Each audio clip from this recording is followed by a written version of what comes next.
হর হর মহাদেব বলে আজকের মিনি ব্লগটা শুরু করলাম। দিনটা ছিল আগস্ট মাসের 7 তারিখ। আমরা সকাল সকাল রেডি হয়ে জল ঠেঙিয়ে বেরিয়ে পড়েছি তারকেশ্বরে যাব বলে। বিশ্বাস করো, আমার যাবার কোনো প্ল্যানই ছিল না।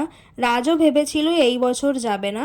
তারপর রাকেশদা, রাজের প্ল্যান হয় যে ওরা যাবে, তো আমাকে রাজ বললো যে চলো, এই সময় নাকি খুব ফাঁকা থাকে, কোনো অসুবিধা হবে না। আমরা গেছিলাম বৃহস্পতিবারে, আর যেহেতু শুক্রবারে পূর্ণিমা ছিল, তো ভেবেছি যে ফ্রাইডেতেই আমরা জল ঢালবো। আমি, রাজ, রাকেশ দা, তার সাথে গেছিল প্রীতি আর ভাই। ওদেরকেও নিয়ে নিয়েছিলাম, ওদেরও ফার্স্ট টাইম আর আমারও ফার্স্ট টাইম। আমি তোমাদের এই ব্লগে দেখাচ্ছি যে এখানে অনেক দোকানপাট বসে, জানি তোমরা সবাই জানো। আমার যেহেতু আমার কাছে এটা নতুন, আমার প্রথমবার বলে, সেই জন্য আমি একটু ভিডিও নিলাম। আর এখানে দেখো, আগেই মানে হাঁটা শুরু হওয়ার আগেই ভাইয়ের এখানে জিপ বেরিয়ে গেছে।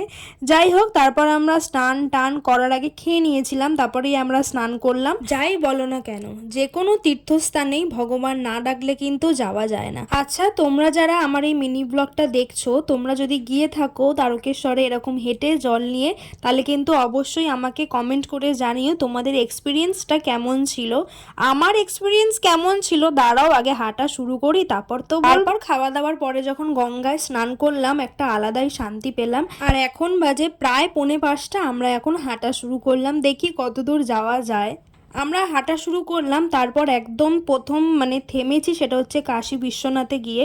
আর তারপর বিশ্বাস করো, আমার এত পা ব্যথা করছিল, আমি আর একটু হাঁটতে পারছিলাম না।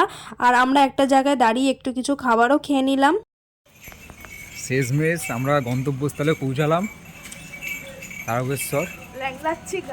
এখন বাজে 5টা। এদের অবস্থা কাঁদে নেওয়ার মতো হয়ে গেছে। এই আরেকজন, আর সামনে আমাদের আরো দুজন আছে। মোটামুটি সামনে বছর আসবে সামনে বছর আর আসবে না। আশা করছি তোমরা বুঝে গেছো আমার কি অবস্থা হয়ে গেছিল। হ্যাঁ, তখন তো বলছিলাম যে আর যাব না, কোনো দিন না, কিন্তু বাড়িতে এসে বলছি যে আমি আবার যাব। আর আমি সত্যি পরের বছর আমি আবার যাব।